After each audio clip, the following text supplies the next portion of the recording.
Magandang umaga, narito na ang PTV Balita ngayon. Nagpapatuloy pa rin ang mandatory evacuation ngayong araw sa mga residenteng nakatira malapit sa Bulkang Canlaon.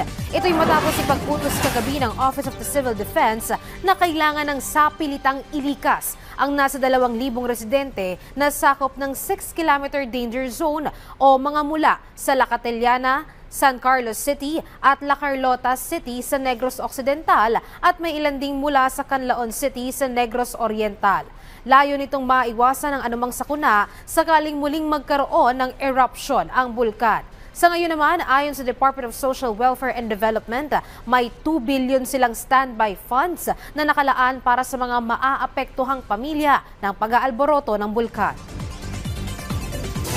Samantala sa ibang balita, binigyan din naman ng Presidential Anti-Organized Crime Commission o PAOK na dapat wala ng pogo na nag-ooperate sa bansa simula ngayong araw.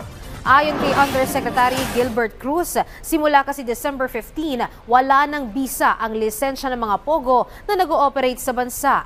Inaasahan namang iikot ang PAOK sa natitirang 2 lisensyado na pogo na nag-ooperate hanggang nitong Disyembre. Pero simula sa Enero, inaasahang wala na miski isang pogo ang nag-ooperate sa bansa alinsunod sa utos ni Pangulong Ferdinand R. Marcos Jr. At yun ang mga balita sa oras na ito. Para sa ibang updates, i-like at i-follow kami sa aming mga social media account. Ako si Luisa Erispe para sa Pambansang TV sa Bagong Pilipinas.